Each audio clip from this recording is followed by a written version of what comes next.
हाल ही में देश का पहला एआई यूनिकॉर्न कौन सा बन गया है? तो आपका कृत्रिम था, हमने कल आपको बताया था। दूसरे नंबर का क्वेश्चन है, हाल ही में 2024 के लिए कुल कितने पद्म पुरस्कार दिए जाने की घोषणा की गई है? तो आपका राइट आंसर हो जाएगा 132। तीसरे नंबर का, हाल ही में अंतर्राष्ट्रीय सीमा शुल्क दिवस कब मनाया गया है? तो आपका 26 जनवरी को सीमा शुल्क मनाया गया है। और चौथा है, हाल ही में एशियाई शॉटगन चैंपियनशिप 2024 कहाँ आयोजित हुई है? ये आपका कुवैत में हुआ है। पांचवें नंबर का, अभ्यास खंजर भारत और किर्गिस्तान सेना के बीच कहाँ किया जाएगा? तो हिमाचल प्रदेश में किया जाएगा। छठा है, भारतीय कंपनी टीसीएस दुनिया की सबसे मूल्यवान आईटी सेवा ब्रांड में किस स्थान पर है? तो चौथे स्थान पे है। हाल ही में भारतीय नौसेना का दूसरा very low frequency VLF short में कहते हैं इसको, संचार स्टेशन कहाँ स्थापित होगा? तो तेलंगाना में स्थापित होगा। आठवां है आपका, हाल ही में कौन सा राज्य दुनिया में अपनी तरह की पहली मिलानिस्टिक टाइगर सफारी स्थापित करेगा? तो आपका उड़ीसा में। नौवां है आपका, वर्ष 2023 में दुनिया का सबसे बड़ा डेरिवेटिव एक्सचेंज कौन बना है? तो आपका एनएसई बना है। देखिए, इस वीडियो को आप लास्ट तक जरूर देखिएगा, क्योंकि लास्ट में हमने आपसे कुछ क्वेश्चन पूछे हैं जिसको आपको बताना है और कमेंट में बताना रहेगा। 10वां है आपका, जनवरी 2024 में किस राज्य में नारंगी उत्सव 2024 का आयोजन किया गया है? तो अरुणाचल प्रदेश में किया गया है। अब हम देख लेते हैं अपने क्वेश्चन को, जो कि बहुत ही इंपॉर्टेंट क्वेश्चन है। हाल ही में किस भारतीय टेनिस प्लेयर ने एओ 2024 जीतकर इतिहास रचा है? तो यहाँ पे आप इमेज देख सकते हैं, कौन है आपका? ये आपका हो जाएगा रोहन बोपन्ना। कौन हो जाएंगे? रोहन बोपन्ना ने ये जीता हुआ है। हमने 2-3 दिन पहले इस पर एक क्वेश्चन लिया था, जो कि हमने आपसे पूछा था कि ये इनका जो जोड़ीदार कौन था? तो ये आपका लिएंडर पेस। यहाँ पे आपको इनको देख सकते हैं, ये आपके रोहन बोपन्ना है और ये आपका लिएंडर पेस है। इन दोनों की जोड़ी बनी थी। और 2024 में अगर बात करें तो ग्रैंड स्लैम ऑस्ट्रेलियन ओपन में हुआ था स्पर्धा, पुरुष युगल था। जोड़ीदार आपका मैथ्यू एबडन थे। ये आपके मैथ्यू एबडन है। यहाँ पे ये दूसरा जो है आपका जोड़ीदार थे, क्या उन थे? मैथ्यू एबडन थे। अगला क्वेश्चन देख लेते हैं। अगला क्वेश्चन नहीं, इसमें इंपॉर्टेंट पॉइंट देखते हैं। क्या है इंपॉर्टेंट पॉइंट? रोहन बोपन्ना का ग्रैंड स्लैम के पुरुष युगल स्पर्धा में यह 61वां मैच था। वह 19 अलग अलग साथियों के साथ मैच खेल चुके हैं। बोपन्ना ने अमेरिका के राजीव राम के एक अनोखे रिकॉर्ड को तोड़ दिया है। बोपन्ना पहले पुरुष युगल खिताब जीतने से पहले इस स्पर्धा में सबसे ज्यादा मैच खेलने वाले खिलाड़ी बन गए हैं। राजीव राम को पहला पुरुष युगल ग्रैंड स्लैम जीतने में 58 मैच लग गए थे। बोपन्ना जो है 61वें मैच में यह खिताब अपने नाम कर लिया है। अब देखिए, ये भी आपके बहुत ही इंपॉर्टेंट क्वेश्चन है। जनवरी 2024 क्या है? जनवरी 2024 224 लिखा गया यहाँ पे, टाइपिंग है। में भारत और किस देश के बीच सदा तनसिक सैन्य अभ्यास का आयोजन किया गया है? तो आपका राइट आंसर हो जाएगा सऊदी अरब। तो देखिए, यहाँ पे भारत और सऊदी अरब के बीच एक सैन्य अभ्यास हुआ है जिसका नाम है आपका सदा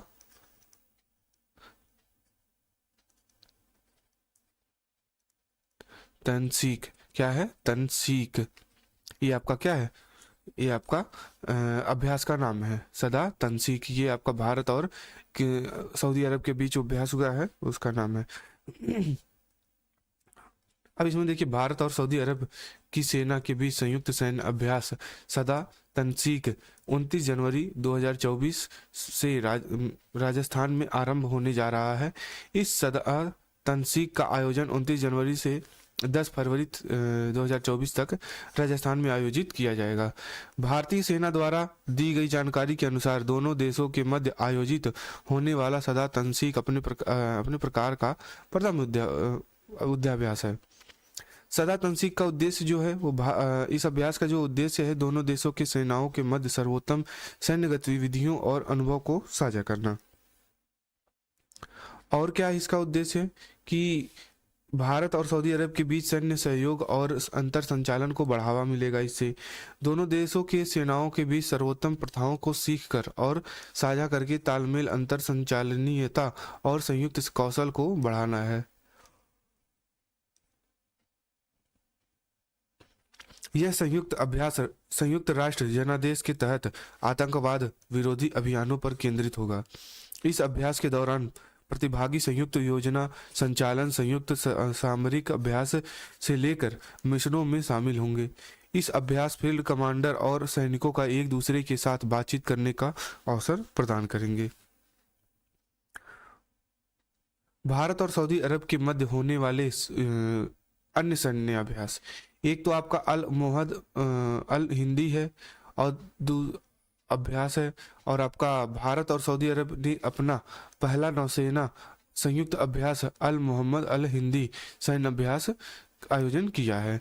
अल हिंदी अभ्यास का जो उद्देश्य था वो अंतर संचालनीयता बढ़ाने के लिए सामरिक युद्धाभ्यास, खोज और बचाव अभियान और एक इलेक्ट्रॉनिक युद्ध अभ्यास करना था।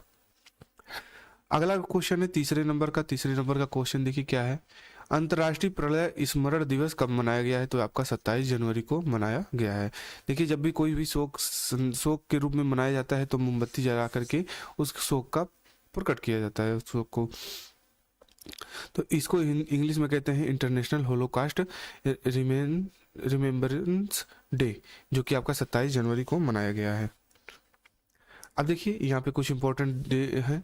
8 जनवरी को अर्थ रोटेशन डे, 9 जनवरी को भारतीय प्रवासी दिवस और 10 जनवरी को विश्व हिंदी दिवस।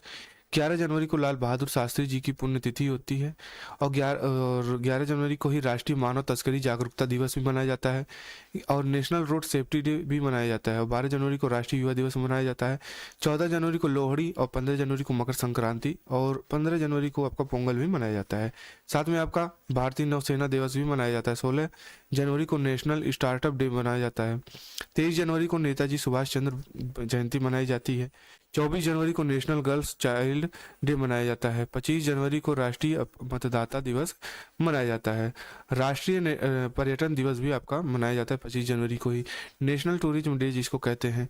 26 जनवरी को गणतंत्र दिवस और अंतर्राष्ट्रीय सीमा शुल्क दिवस भी मनाया जाता है और 28 जनवरी को आपका KM करियप्पा जयंती है और 29 जनवरी को आपका इंडियन न्यूज़पेपर डे, भारतीय समाचार पत्र दिवस मनाया जाता है।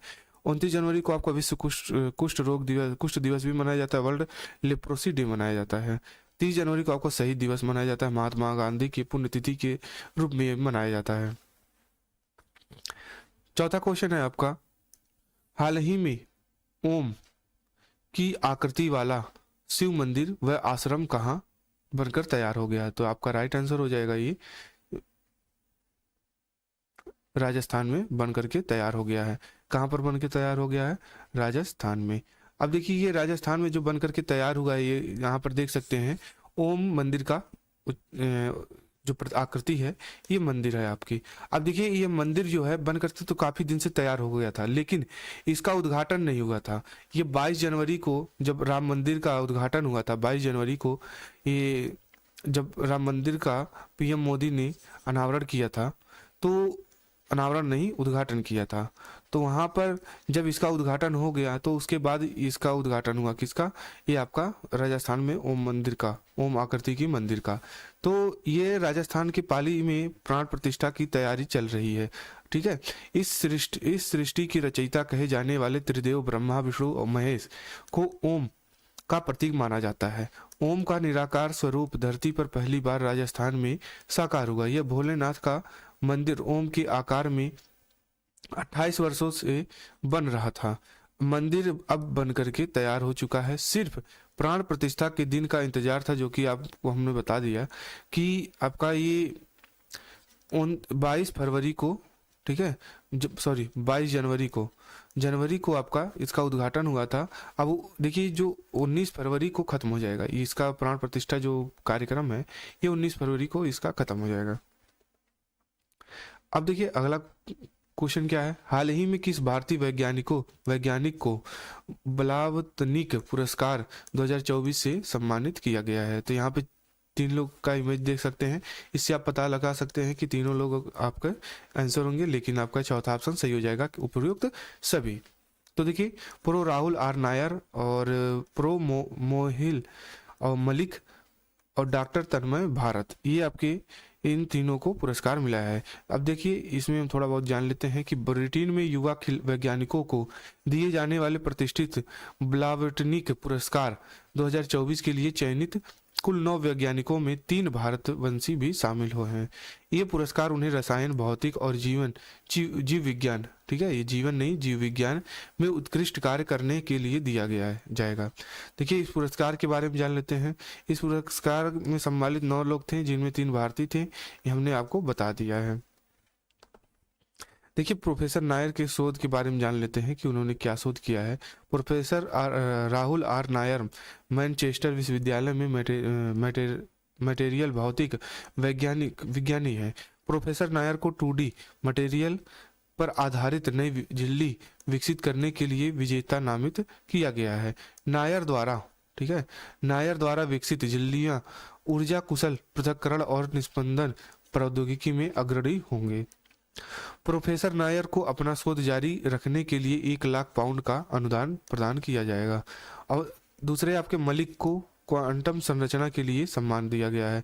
भौतिक के प्रोफेसर मलिक को अपने भूतपूर्व तकनीकों के माध्यम से क्वांटम संचार को आगे बढ़ाने के लिए पुरस्कार विजेता के रूप में नामित किया गया है। और तन्मय भारत के बारे में को देखिए, क्रायो ईट में अत्याधुनिक तकनीक के लिए सम्मान के लिए दिया गया है। डॉक्टर तन्मय भारत जो है ब्रिटेन में एक युवा जीव विज्ञानी है, और डॉक्टर तन्मय ने सूक्ष्म बैक्टीरिया और आर्किया द्वारा निर्मित कोशिका सतह अणुओं की परमाणु स्तर की तस्वीर बनाई है। डॉक्टर तन्मय को इस प्रकार के लिए इलेक्ट्रॉनिक क्रायोटोमोग्राफी, जिसको हम शॉर्ट में कहते हैं क्रायो ईटी, में अत्याधुनिक तकनीक विकसित करने के लिए सम्मानित किया जाएगा। प्रोफेसर मेहुल मलिक और डॉक्टर तन्मय भारत दोनों को अपने शोध कार्य के लिए 30,000 पाउंड प्रदान किए जाएंगे। अगला क्वेश्चन देखिए क्या है। अगला क्वेश्चन है, हाल ही में आरबीआई द्वारा जारी 2022-23 में पंचायती राज संस्थाओं में रिपोर्ट में शीर्ष पर कौन सा राज्य रहा है? तो पश्चिम बंगाल शीर्ष पर था। अगला क्वेश्चन देखिए क्या है, हाल ही में इसरो ने मछुआरों के लिए कौन सा दूसरी पीढ़ी का आपदा चेतावनी प्रेषित किया है? तो इसरो के द्वारा लॉन्च किया गया है। इसरो की अगर फुल बात करेंगे तो इसरो का जो पूरा नाम होता है भारतीय अंतरिक्ष अनुसंधान संगठन। कभी कभी आपसे इसका इसरो का फुल फॉर्म पूछ लिया जाता है, तो इंडियन स्पेस रिसर्च ऑर्गेनाइजेशन इसका नाम पूरा नाम होता है।